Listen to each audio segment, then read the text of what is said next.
Okay, so just looking at this post in Facebook on how to create this layout here, where you've got the dots in the background, a rectangle with a dark grey, and then a lighter coloured column where you've got an image in there. So I'm just going to talk about a way of doing that and show you what I have been playing with to answer this question. So we're going to start with a blank page. I'm going to add a single widget. Sorry, not a single widget, a single section. On that section, I'm going to make it boxed. I'll show you why a little bit later. I'm zoomed in quite a bit here, so we're not really going to see the benefit immediately, but I'll show you how that works. So for this to work, because we're going to have to make this section the layout, we're going to have to set the layout on the section for overflow to hidden. The reason for that is that on smaller screens, we've got the, have a look here, back the Facebook page, where are we there? So these dots here, what I'm doing is I'm taking a section which is actually ending at that grey box there, and I'm putting a background overlay which I'm extending out beyond that section. So what will happen is on smaller screens, because that extends out, we'll get a horizontal scroll bar because that'll be off the screen.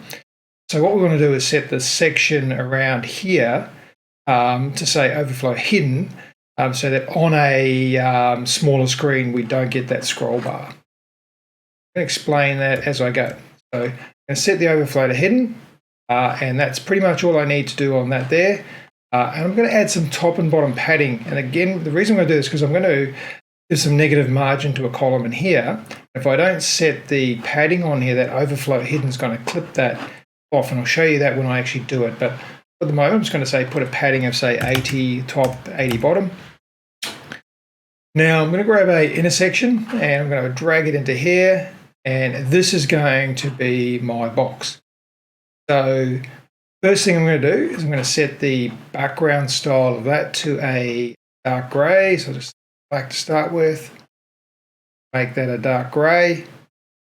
Match what we're looking at in the video. In the Facebook question.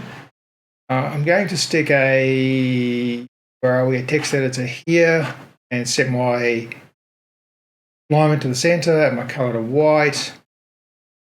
I'm going to put a heading on there. Maybe make that first lorem ipsum a heading. For example, button in there. Just for good measure. And we'll center that. I'm going to make some, put some padding on here so it looks a bit better. Add that maybe like 30 pixels. Give us a decent amount of padding around there. So the left-hand side, we're going to set the column background to a light color. I'll just pick, say, there. Move that there. So just any old color. Say something similar to what we had there. On that column, I'm going to set some negative margin. So in my margin settings, I'm going to go top of minus, say, 18, bottom of minus,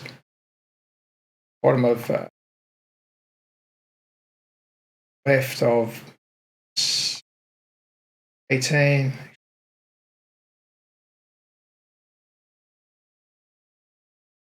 For some reason, my margin isn't working as I expected it to. Top left, make that say 20, 20, minus 20, I should say, and minus 10. I'm not sure if this is just the editor. I think we're going to have a quick look at this. So that margin's not working properly, so let's figure out why that is. Got this column. I've got a bit of a bug happening with my Elementor not applying these settings correctly. So that's the correct column. I'm going to stick a heading in there just to be sure. There we go.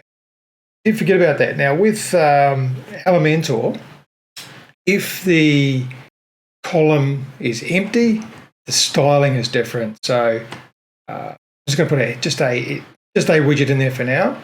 Go back to my column and start playing that bottom margin. I think set the bottom margin to about the same. So bottom margin to 20, top margin to -20. That moves it up that way. And then we only need, for some reason, we only need the left margin -20, and that works. But that's sort of shifted that out of there, which is what we were looking for. So if we just see where we're at, so we're at the left, up, whatever you want those to be. Okay, now we've got to get those dots down the bottom here. And to show you what they actually, I might move this a little bit more so you can see a little bit. So 30 -30, that's up a little bit higher, further to the left. Okay, now we need to get the dots at the bottom of this here, around the side here. So the way I'm going to do that is with the overlay. So I'm going to select that intersection. I'm going to go to my background overlay and select my background type, image, and I've created a little dot here, which is basically a 4-pixel image with 2 of the pixels being dots. And we'll just set that so that it's completely, set it so that it just repeats horizontally and vertically. We want no opacity on that. But that's not doing what we want to do, because we want to set it below. And it's also sitting on top of this, this gray area here. So with this, we need to use some custom CSS to move that. Because there's no settings in here for that. So if I look here in the settings for the background, there's nothing that I can set it positioning to outside of that. Actually, let me have a look at that. Sorry, that might be there now. So I go custom.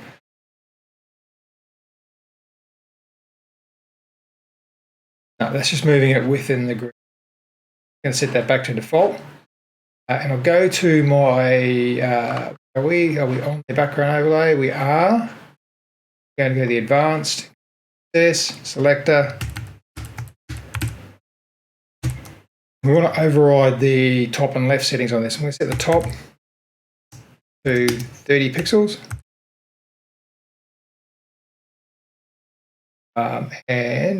Selector. Have a look at that. What is the background overlay?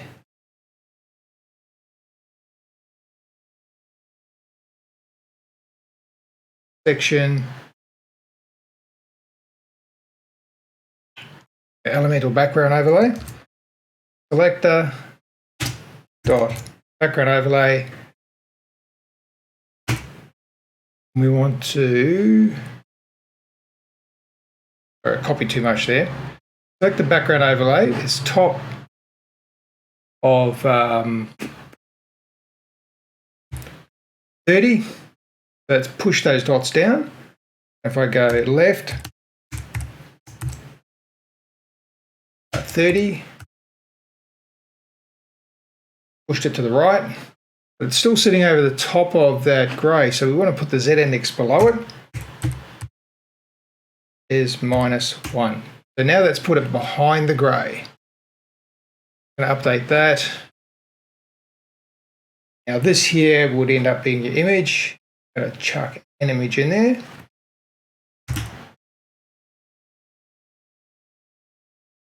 I haven't got a particular image I want to stick in here, so I'll just pick one of these default t-shirt, and I'll set the size 100. Get rid of that heading.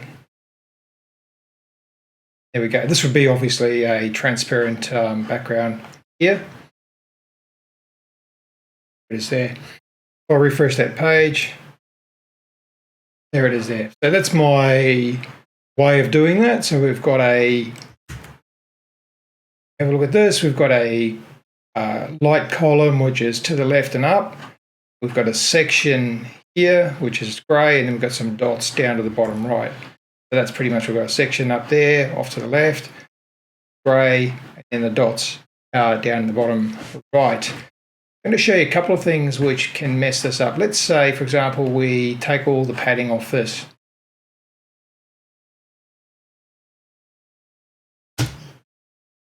In the editor, it looks right. In the front end,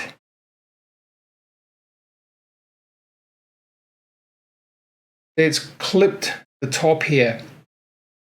Now the reason is because we've got the overflow set to hidden. Sorry, I couldn't recall the right word there. Overflow set to hidden. So because this goes beyond the section, it's going to clip it.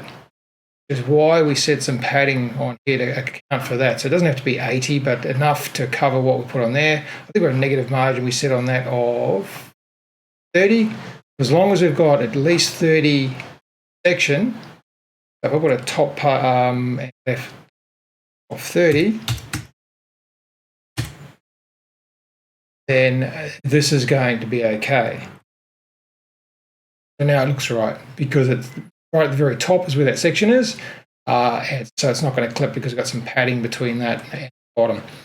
Now, I'm going to look at one other thing. So now, because we've got a negative margin set on this, I'm going to show you what happens if we set a background color on this section. If I go into there and I go, okay, I want a background color, make that, say, my primary color. Actually, that might be the same as the dot color. Make it the accent color. So you can see when we've put the color around the background of the section that encompasses the intersection, our dots disappear down the bottom here.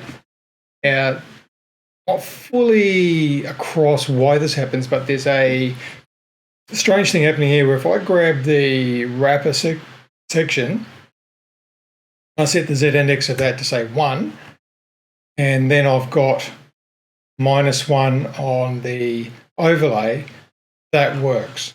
So the fix is you want to have a background behind here, and you want this kind of overlay to work with the z-index on the overlay to be a -1.